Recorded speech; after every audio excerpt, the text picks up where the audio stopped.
El mensaje de esta noche titula El nacimiento de Jesucristo. Quiero que por favor me acompañen abriendo sus Biblias en Mateo capítulo 1. Vamos a partir del verso 18 al 25, tener un relato de lo que fue el nacimiento de Jesucristo. Dice así la palabra, verso 18, Mateo 1. El nacimiento de Jesucristo fue así. María, la madre de Jesús, estaba comprometida con José, pero antes de unirse como esposos, se encontró que ella había concebido del Espíritu Santo. José, su marido, era un hombre justo y quiso dejarla secretamente, pues no quería denigrarla. Mientras José reflexionaba al respecto, un ángel del Señor se le apareció en sueños y le dijo: José, hijo de David, no temas recibir a María, tu mujer, porque su hijo ha sido concebido por el Espíritu Santo. María tendrá un hijo, a quien pondrás por nombre Jesús, porque él salvará a su pueblo de sus pecados. Todo esto sucedió para que se cumpliera lo que el Señor dijo por medio del profeta: una virgen concebirá y dará a luz un hijo, y le pondrás por nombre Emmanuel, que significa Dios está con nosotros. Cuando José despertó del sueño, hizo lo que el ángel del Señor le había mandado y recibió a su mujer, pero no la conoció hasta que dio a luz a su hijo primogénito y le puso por nombre Jesús. Amén. Ahí está el relato del nacimiento de Jesús.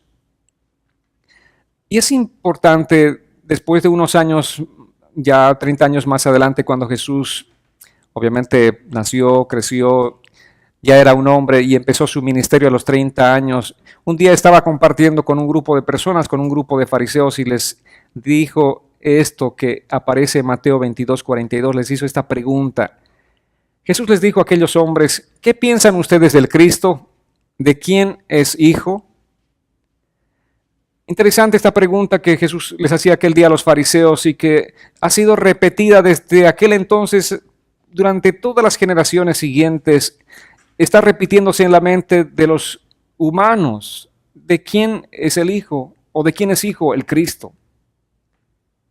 Es un punto importante para nuestra reflexión. Obviamente vamos a estar compartiendo esta noche acerca de cómo fue Jesucristo concebido milagrosamente por obra del Espíritu Santo. Para que tengan un poco el contexto, los líderes judíos creían obviamente que el Mesías prometido iba a ser descendiente del linaje de David. Ellos sabían que su Mesías vendría de David. Pero al mismo tiempo, la mayoría de ellos, de los judíos, rechazaba la idea de que este Mesías sería Dios hecho hombre, Dios en carne humana. Aunque algunos creyeron que sí, así sería. Algunos hombres piadosos que sí creían en la palabra del Señor sabían que Dios sería hecho hombre. Ahora, cuando Jesús dijo ser el hijo de David, tanto como el hijo de Dios, ustedes saben, a través del Evangelio de Juan dice que lo acusaron de blasfemia. Cuando él dijo yo soy el hijo de Dios, la gente dijo blasfemias habla y querían apedrearlo. Sin embargo, esta es la realidad. Jesús, descendiente de David, por el lado humano, pero por el lado divino, Él es el Hijo de Dios. Amén. En este tiempo la gente sigue negando que Jesús fue Dios en carne humana. Y hay muchas religiones, entre ellas por ejemplo, aquellas conocidas como los Testigos de Jehová o algunas otras de las religiones que parten de esa raíz que niegan que Jesús es Dios. Mucha gente que está dispuesta a creer que Él es el Hijo de David, pero no que sea el Hijo de Dios. No están dispuestos a creer que sea Dios en carne humana. Mucha gente simplemente piensa, sí, Jesús fue un buen maestro, Jesús fue un gran hombre, un muy buen hombre. Sin embargo, ellos no están dispuestos a aceptar que Jesús es Emmanuel, Dios con nosotros. La palabra nos habla acerca de la encarnación de Jesucristo. Amén. Y realmente la encarnación de Jesucristo es el hecho central del cristianismo, amados. Vamos a hablar en este tiempo acerca de todo este proceso. Estaremos estudiando Mateo 1, 2, estaremos estudiando todo lo que significó el nacimiento de Cristo y cómo fue establecido este principio tan importante en este mundo. La esencia del cristianismo, amados, depende del hecho de que Jesús es Dios en carne humana. Si nosotros no tenemos claro este mensaje, obviamente nuestro cristianismo va a estar totalmente difuso. Nuestro cristianismo no va a tener ni pies ni cabeza. Por eso tenemos que tener claro nosotros en este tiempo, mucho más en este tiempo donde la gente habla acerca del nacimiento de Jesús, tenemos que tener claro, Dios hecho hombre, Él es Emmanuel, Dios con nosotros. Amén. Esa es la esencia del cristianismo. Y por supuesto la palabra nos habla acerca del nacimiento virginal. El nacimiento virginal, la muerte de Cristo, la resurrección de Jesucristo y la segunda venida de Jesucristo son los temas centrales del cristianismo y todos están relacionados unos con otros. No podemos decir que creemos algunos y otros no, sino estos son los temas centrales del cristianismo. Si somos cristianos, nosotros tenemos que realmente estar muy bien parados sobre estos 4 aspectos fundamentales de la vida de Jesús: su nacimiento, su muerte, su resurrección y la segunda venida. Entonces Jesús estaba aquel día delante de aquellas personas, delante de aquellos hombres. Él les dijo: ¿de quién es el Hijo? ¿De quién es Hijo Jesús? El Cristo. Y la gente tenía diferentes opiniones, como en este tiempo la gente tiene diferentes opiniones. En términos humanos, Él fue descendiente de David, pero en términos de deidad, Él es el Hijo de Dios. Ambas cosas son esenciales, ambas enseñanzas son esenciales, amados. Son esenciales para nuestro entendimiento, para el entendimiento de la encarnación. O sea, ¿cómo es eso que se dio la encarnación? ¿Cómo es que Jesús vino siendo Dios a un cuerpo humano? De eso se trata la encarnación de Jesucristo. El Dios Todopoderoso se hizo un hombre como nosotros. Si Jesús hubiera sido solamente un hombre y no Dios, Él nunca habría podido conquistar la muerte ni el pecado. Si Jesús solamente hubiese sido un hombre, nosotros no estaríamos en este punto. No tendríamos ni esperanza ni fe. Si Jesús solamente hubiese sido un hombre, Él nunca habría podido derrotar a Satanás ni al infierno. Y nosotros estaríamos en el mismo punto, desesperanzados, sin fe alguna para nosotros, perdidos completamente. Sin embargo, lo que aquellos hombres no entendían era la profecía de Dios. Ya desde los tiempos antiguos, Dios había hablado a través de sus profetas cómo sería la venida de Dios a este mundo. En Isaías capítulo 7, verso 14 dice así la Escritura: por tanto, el Señor mismo les dará señal. He aquí que la Virgen concebirá y dará a luz un hijo y llamará su nombre Emmanuel, que significa Dios con nosotros. Allí estaba, la profecía estaba escrita. Cientos años antes ya Isaías había registrado este mensaje y ahí estaban los judíos, aquellos que obviamente no tenían tal vez el corazón ni la disposición para recibir el mensaje de la palabra del Señor. No tenían la actitud apropiada para ir y en la palabra entender y en la palabra descubrir lo que Dios estaba anunciando ya cientos años antes al pueblo de Israel. La mayoría de los judíos no podían entender esto. Así como mucha gente en este tiempo no quiere entender las verdades de Dios porque simplemente no quiere ir a la Escritura. Si nosotros vamos a la Escritura, si vamos a la palabra del Señor, vamos a entender el mensaje que Dios nos ha dado a nosotros y que es un mensaje bastante claro. Dice la palabra: aún los niños pueden entender la palabra de Dios. Amén. ¿Qué le dijo Pablo a Timoteo? Que desde niño has conocido las Escrituras. Vale decir que un niño puede conocer las Escrituras si tiene el corazón y la disposición para conocerla. Pero esta gente no tenía ese corazón. Ahí estaba la palabra, ahí estaba la profecía, la evidencia, estaba ahí, clara evidencia en el Antiguo Testamento de que el Mesías sería Dios. ¿Y cómo nacería? De una virgen. Amados, el nacimiento virginal es un milagro maravilloso, es un hecho sobrenatural y poderoso. Yo sé que mucha gente se burla, yo sé que mucha gente hace mofa del nacimiento virginal de Jesucristo, pero así fue. Eso es lo que la palabra de Dios registra. Lo dice y nosotros obviamente lo creemos porque así fue. Mateo 1:18, una vez más, repasemos el pasaje de nuestro estudio. Dice: el nacimiento de Jesús fue así. María, la madre de Jesús, estaba comprometida con José, pero antes de unirse como esposos se encontró que ella había concebido del Espíritu Santo. Está claro, ¿de quién había concebido María?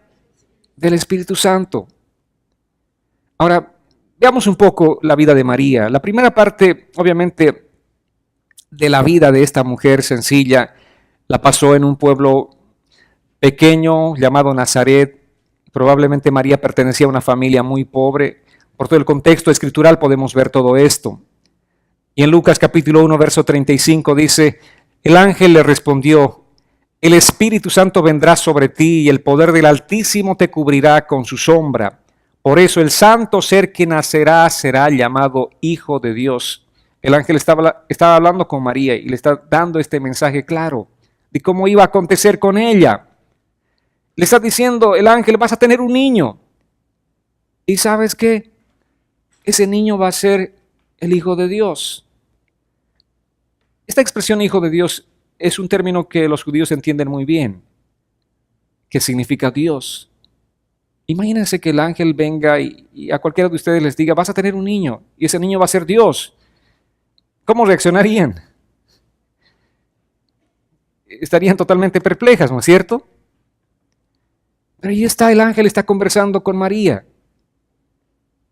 Lucas 1:38 dice, María dijo, entonces, yo soy la sierva del Señor, cúmplase en mí lo que has dicho. Y el ángel se fue de su presencia. Qué maravilloso, ¿verdad? Yo sé que mucha gente tiene una concepción diferente de María, un concepto diferente, pero a través de la palabra tenemos que conocer a María. Y de verdad que de la actitud de María tenemos que aprender mucho y esta noche vamos a sacar muchas lecciones de vida para nuestra propia vida. María dijo entonces, ¿qué dijo María? Yo soy la sierva del Señor. Amén. Cúmplase en mí lo que has dicho. Qué maravillosa respuesta de una mujer sencilla. La misma respuesta debemos tener nosotros para Dios, para cualquier situación que nos diga. Yo soy tu siervo, yo soy tu sierva. Señor, lo que tú dices está bien, hazlo a través de mi vida. Qué corazón, ¿verdad? Qué disposición. ¿No les parece realmente ejemplar esta mujer? Sí, es un ejemplo para nosotros. ¿Qué podemos aprender aquí de María?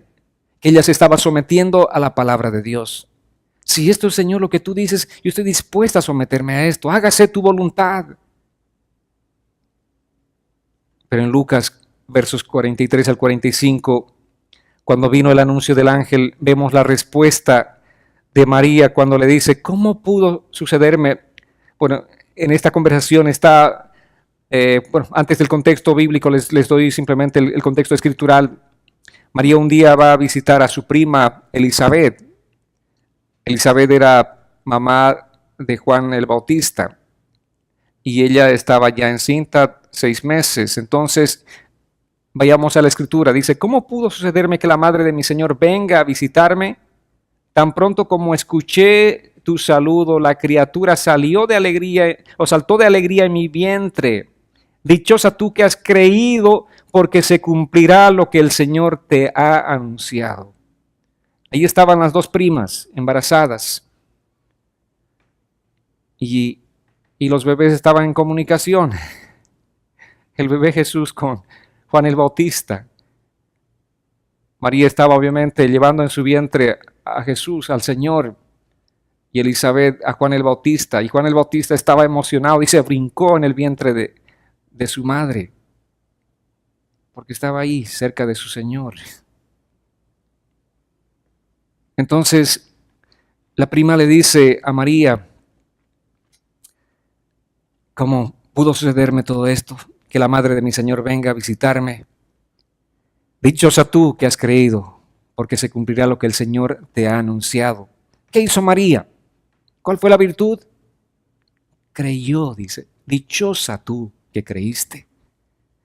Wow, eso es algo realmente poderoso, amados. Cada uno de nosotros somos dichosos, así como María somos dichosos si creemos en la palabra del Señor. Amén. Hay dicha, hay gozo, hay felicidad en nuestras vidas si verdaderamente creemos en la palabra del Señor. Pero qué desdicha, qué amargura para aquella gente que escucha y escucha la palabra y no cree en la palabra del Señor. Qué cosa más desastrosa para alguien que todo el tiempo está escuchando la palabra de Dios y no cree en la palabra del Señor.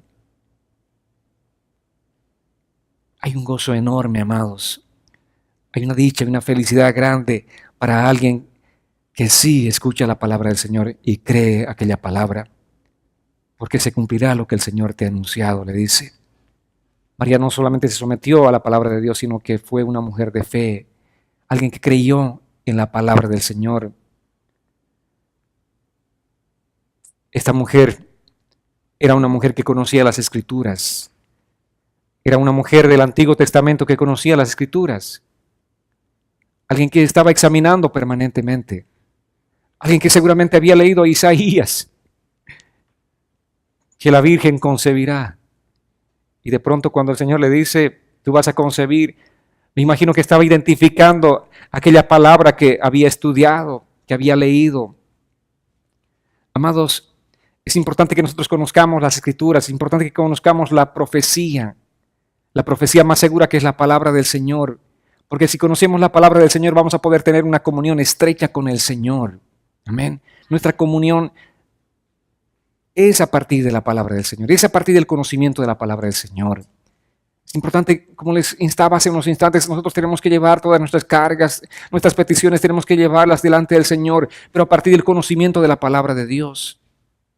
Esta mujer era una mujer joven, tenía una gran comunión con el Señor, porque tenía el conocimiento de la palabra del Señor.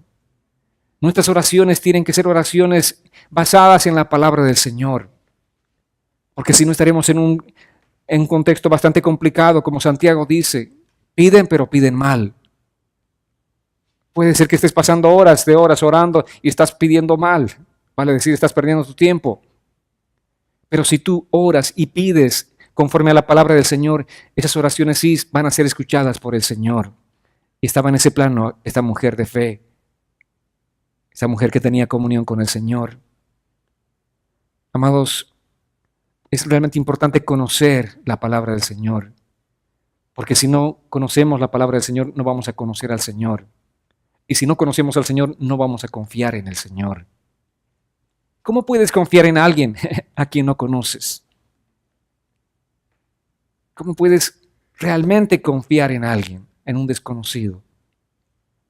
Lamentablemente para muchas personas, y lo triste para muchos cristianos, Jesús es un desconocido. No tienen una comunión, no tienen una relación estrecha con el Señor. Y realmente tenemos que aprender nosotros de toda esta enseñanza, de este mensaje, acercarnos mucho más, cada día más y más al Señor, amados. Nuestra vida cristiana no solamente significa venir una vez por semana a la iglesia, nuestra vida cristiana implica estar en comunión permanente con el Señor.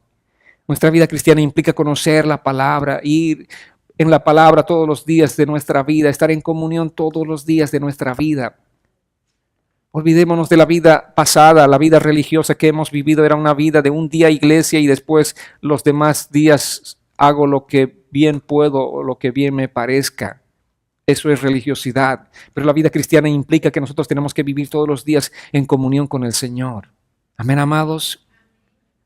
Sigamos en Lucas capítulo 1, versos 46 al 48, dice, entonces María dijo, mi alma glorifica al Señor, y mi espíritu se regocija en Dios mi Salvador, pues se ha dignado mirar a su humilde sierva, y desde ahora me llamarán dichosa por todas las generaciones.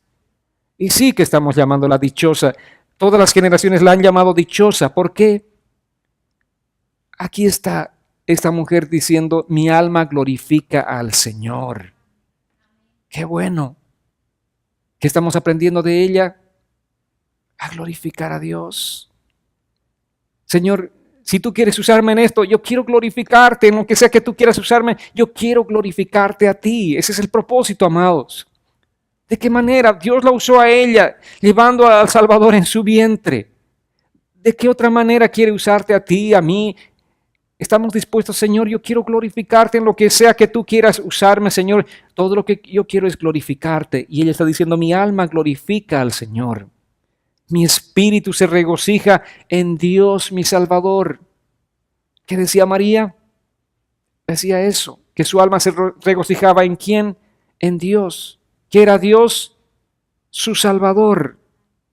Amén. ¿Qué es Dios de ti?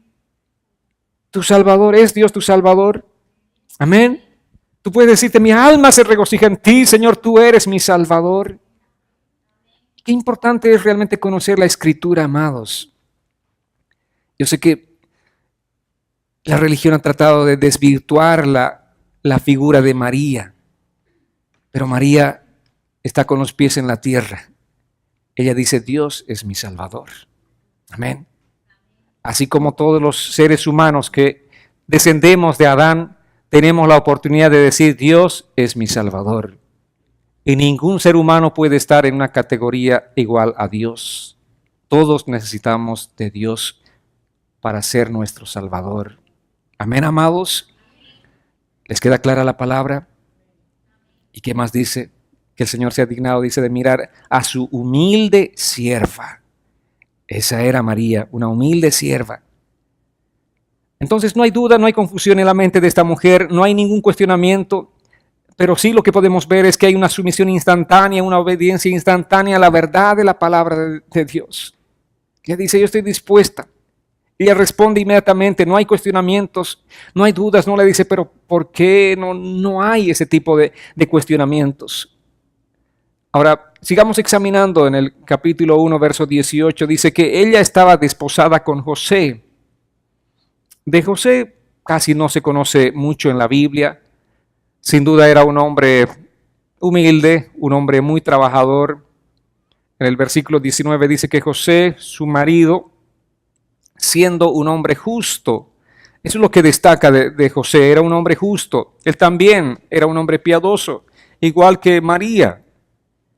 Recordemos que estos hombres, estos jóvenes, son gente del Antiguo Testamento que están alabando a Dios, que están buscando a Dios, que están acercándose a Dios, que están ofreciendo sus vidas a Dios conforme la ley del Antiguo Testamento. Y son piadosos conforme a la palabra del Señor. José y María eran dos personas justas del Antiguo Testamento. Y según el contexto, obviamente eran muy jóvenes, tal vez eran adolescentes. Bueno, lo que conocemos como adolescentes en nuestros términos, porque en aquel tiempo no existía la palabra adolescente. En aquel tiempo existía simplemente dos etapas, la niñez y la adultez. Llegaba uno a cierta edad, como a los 14 años, hasta ahí era considerado niño, y de los 14 en adelante era considerado una persona adulta. No había lo que hoy la sociedad ha generado, ¿no es cierto? Una situación caótica en un punto intermedio a los que ha llamado adolescentes. La misma sociedad ha formado ese tipo de gente con tanta crisis existencial. Sin embargo, en la antigüedad no existía adolescentes. Llegado a los 14 años ya las personas se casaban. Y así era. El compromiso ocurría cuando las niñas tenían entre 12 o 13 años. Y la palabra desposados, que aparece en la Reina Valera 60, habla acerca de las personas que estaban comprometidas. ¿Amén? Desposados eran comprometidos. ¿Cómo estaban José y María? Desposados, comprometidos. En el Antiguo Testamento habían dos etapas en el matrimonio hebreo. Una era la etapa llamada Kiddushin y la otra era la etapa llamada Jupá.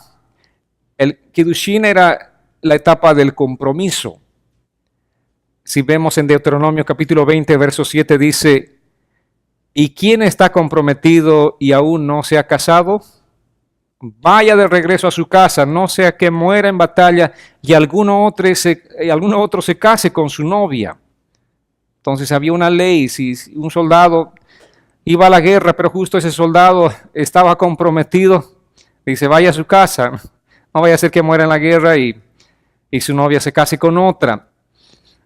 Esta etapa del compromiso implicaba que dos familias o dos individuos establecían un contrato que prometía matrimonio. O sea, era diferente a los compromisos de este tiempo, ¿no? En ese tiempo uno simplemente le entrega el anillo y dice, ¿quieres ser mi novia o quieres casarte conmigo? Y ok, ya somos novios, estamos comprometidos para casarnos. Pero en aquel tiempo existía un contrato que prometía matrimonio.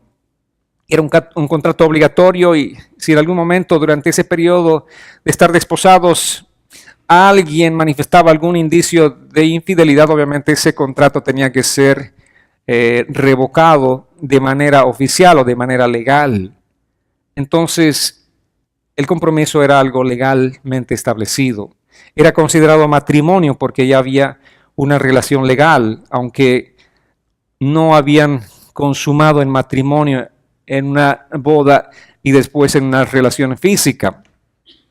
Entonces, era legalmente constituido como alguien que estaba casado, aunque todavía no había relación en absoluto. Y este periodo del compromiso comprendía 12 meses. En esos 12 meses tenían que mostrarse mutuamente fidelidad. Y estaban en ese periodo, José y María estaban atravesando en ese periodo. ¿Y qué acontece? Acontece que María está embarazada ahora. Lucas capítulo 1, verso 26 al 35 dice, 6 meses después, bueno, el contexto aquí escritural es 6 meses después de que Elizabeth estaba embarazada de Juan el Bautista, Dios envió al ángel Gabriel a la ciudad de Galilea, a la ciudad Galilea de Nazaret, para ver a María, una virgen que estaba comprometida con José, un hombre que era descendiente de David. El ángel entró donde ella estaba y le dijo, salve muy favorecida, el Señor está contigo. Cuando ella escuchó estas palabras, se sorprendió y se preguntaba qué clase de saludo era ese. El ángel le dijo, María, no temas, Dios te ha concedido su gracia. Vas a quedar encinta y darás a luz un hijo y le pondrás por nombre Jesús. Este será un gran hombre y lo llamarán Hijo del Dios Altísimo. Dios el Señor le dará el trono de David su padre y reinará sobre la casa de Jacob para siempre y su reino no tendrá fin.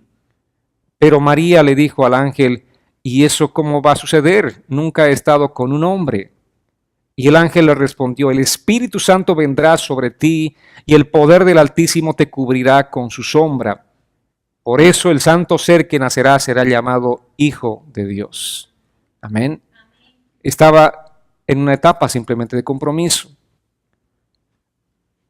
Entonces, la ley establecía claramente que en esa etapa no podía haber ninguna relación física entre ese hombre y esa mujer comprometidos.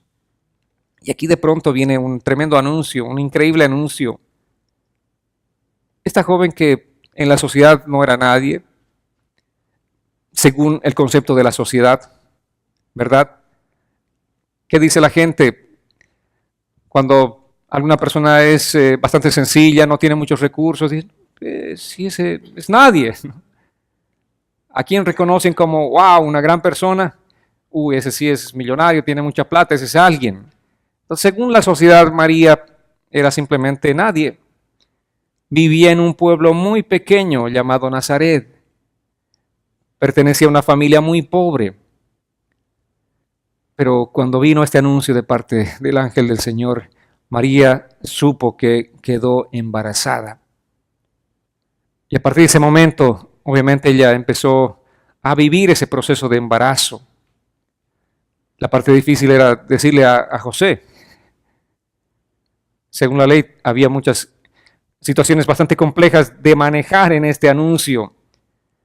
Cuando José finalmente descubre, entra en un shock. Sabía quién era María y lo que estaba viendo obviamente no tenía sentido para él. Él decía, no, no puede ser. Y además José, como dice la palabra, era un hombre justo, vale decir piadoso, un hombre que conocía la palabra del Señor. En Deuteronomio 22 dice que cuando una mujer quedaba embarazada con un hijo fuera del matrimonio, esta mujer debería ser castigada de muerte. Entonces María estaba en esa situación y José era un buen hombre. Amaba a María. María no tenía nada para proteger esa reputación, ¿verdad? ¿Qué iba a decir ante la ley, ante la gente que que iban a levantarse para juzgarla a María. Estoy embarazada porque Dios vino, Dios me embarazó. ¿Qué argumento iba a tener María? Entonces por eso José dice no quería difamarla y quería dejarla secretamente. Verso 19 dice así entonces, estamos en Mateo 1, José su marido, como era justo y no quería infamarla, quiso dejarla secretamente. José tiene que enfrentar esta realidad. La realidad es esta, el milagro de la concepción no le queda tan claro, no entiende lo que está pasando. María recibió la visitación del ángel, ella sabía lo que estaba viviendo, sin embargo José no tiene clara la película hasta este momento. Sin embargo, es un hombre justo y no quería infamarla a ella. Por eso dice que quiso dejarla secretamente. Yo me marcho, no vamos a ponerla en una situación bastante problemática a ella y ella continúa con el niño. El plan de José, el plan que estaba ahí, me imagino rondando en la mente. ¿Por qué no podía casarse José? Él sabía que no podía casarse con una dama en una condición de esta naturaleza, porque ella, según los principios de Dios, había violado los principios de Dios. A pesar obviamente de que la amaba, él simplemente dijo, yo la amo, pero yo tengo que hacer lo que la ley demanda. Por eso dice la palabra que era un hombre justo. Amén. Un hombre justo es aquel que sigue la palabra del Señor. Aunque me cueste, eso es lo que dice la palabra del Señor. Aunque la ame, tendré que dejarla porque esto es lo que dice la palabra del Señor. José estaba en esa posición. Era un judío temeroso de Dios y quería ser sobre todas las cosas obediente a las leyes de Dios. Entonces, el primer impulso es un impulso de justicia. El segundo es de preocupación por la situación, por lo que le acontecería a María. Y el verso 20 dice, un ángel del Señor se le apareció en sueños y le dijo, José, hijo de David, no temas recibir a María, tu mujer, porque su hijo ha sido concebido por el Espíritu Santo. Pasó bastante tiempo desde que María recibió la visitación, obviamente ya la pancita se notaba, estaba pronunciada, por eso José entró en shock. Ahora recién viene el anuncio de parte del Señor y le dice, no temas, José, hijo de David, no temas recibir a María, tu mujer. Y una vez más aquí el término, tu mujer. Estaban recién comprometidos, pero como les decía, el compromiso implicaba ya un matrimonio legal, aunque no de hecho, pero era legalmente su mujer, había un contrato.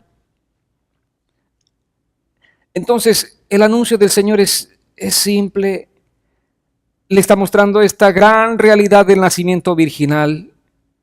Aquí no hubo un padre humano. Y eso es lo que la palabra quiere mostrarnos. La palabra quiere establecer claramente. Mateo, el escritor, está diciendo que Jesús es el Rey de Reyes, el Señor de Señores. Amén. Su Padre es Dios. Él no tiene padre humano. Y José no debería temer de recibir a María, porque lo que ella había concebido era del Espíritu Santo. Versículo 21 dice, y dará a luz un hijo y llamará su nombre Jesús, porque él salvará a su pueblo de sus pecados. Y el ángel no le dice, tú vas a tener un hijo, dice, ella dará a luz a ese hijo. Amén. Para que quede claro. Así declara la Escritura, amados. No hay por dónde perdernos. ¿Quién es Jesús? Él es el Hijo de Dios, nacido a través de María, pero no tiene ninguna intervención humana. Él es el Hijo de Dios. Mateo 2, verso 13, ya más adelante cuando el niño había crecido y estaba en peligro, para aclarar mucho más este punto de que Jesús no tiene nada que ver con un padre humano. Así dice la Escritura. Después de que los sabios partieron, un ángel del Señor se apareció en sueños a José y le dijo, levántate, toma al niño y a su madre y huye a Egipto. Quédate allá hasta que yo te diga, porque Herodes buscará al niño para matarlo. Amén. ¿Qué le dice? Levántate. ¿Le dice toma a tu hijo? No. Le dice toma al niño y a su madre. ¿Por qué no le dijo, toma a tu hijo y a tu esposa? Porque José en este caso nunca es mencionado en la Biblia como el padre. La Biblia está enfatizando que Jesús nació virginalmente. Amén.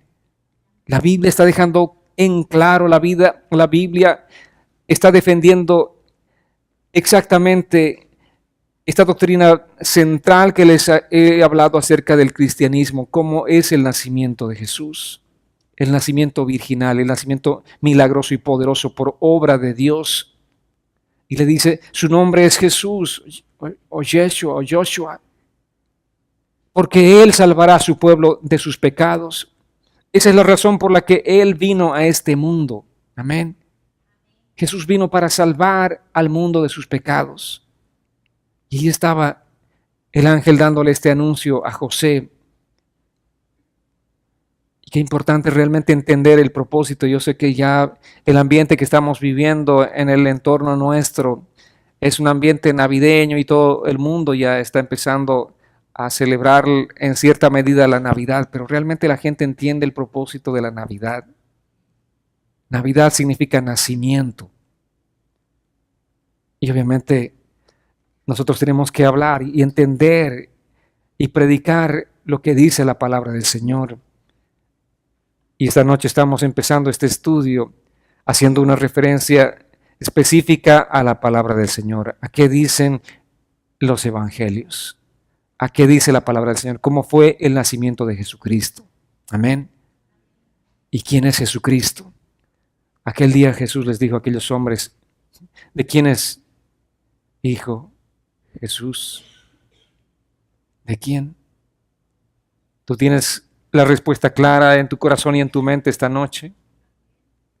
¿De quién es hijo Jesús? Él es el Hijo de Dios. Él es Dios hecho hombre. Es la encarnación. Imagínense, Dios se hizo un hombre. Es algo poderoso, algo que excede a nuestro conocimiento, a nuestro entendimiento humano. Nuestra mente humana queda muy pequeña para entender cómo Dios vino a este mundo y se pudo hacer un hombre como nosotros. Y la palabra habla claramente. Él dice que lo hizo para traer salvación a nuestras vidas. No había otra forma de comunicar al hombre el mensaje tan claro como Jesús lo hizo viniendo a este mundo y convirtiéndose en un hombre semejante a nosotros. Caminó entre nosotros. Él nos habló el mensaje. Nos dejó ese mensaje bastante claro. Y en Hechos capítulo 4, verso 12 dice la Escritura, en ningún otro hay salvación, porque no se ha dado a la humanidad ningún otro nombre bajo el cielo mediante el cual podamos alcanzar la salvación. Amén. No hay otro nombre dado a los hombres. En ningún otro nombre podemos ser salvos. No hay otro camino establecido para el hombre. No hay otra puerta establecida para el hombre donde uno puede entrar para obtener la salvación. No hay, amados, no hay otro medio. Él es el único y su nombre es Jesús. Amén. Y lo que Él quiere establecer con nosotros es esa relación de amistad. Lo que Él quiere hacer es simplemente entablar una relación. Eso es lo que muchos de nosotros no entendemos. Seguimos todavía con nuestro formato religioso. Pensamos que con Jesús tenemos que comunicarnos o establecer algún vínculo religioso, tener algún tipo de creencias. Algunos piensan que tal vez algún tipo de relación mística con Jesús. Saben que aquí no hay ningún tipo de misticismo. La única forma clara y directa como tenemos que comunicarnos es a través de la palabra del Señor. Amén. Todo lo que Dios ha mostrado a la humanidad está escrita a través de la profecía. Y la profecía es la palabra de Dios. La profecía segura es la palabra de Dios. De Génesis a Apocalipsis, ahí está la palabra de Dios. Dios mostrándose a nosotros, Dios dándose a conocer a cada uno de nosotros. Y la palabra dice que en ningún otro hay salvación, porque no se ha dado a la humanidad ningún otro nombre. No hay nadie. Podemos hablar de personajes brillantes que pasaron por este mundo, sí, pero no hay otro nombre dado a los hombres en quien podamos ser salvos, sino solamente en Jesucristo. No hay forma de alcanzar la salvación, amados, sino solamente en Jesucristo. Cuando hablamos de nacimiento tenemos que llegar a este punto central del Evangelio. ¿Para qué vino Jesús? Recuerdo el otro día, mi esposa estaba hablando con mi niño, le decía, hijo, realmente lo más importante de Cristo no es el nacimiento, sino la muerte, le decía, para darle a entender que no es tan importante la Navidad como la muerte de Jesucristo. Pero el niño le dice, pero mami, si Jesús no hubiese nacido, no hubiese muerto. Y sí, ¿verdad? Que hay mucha lógica.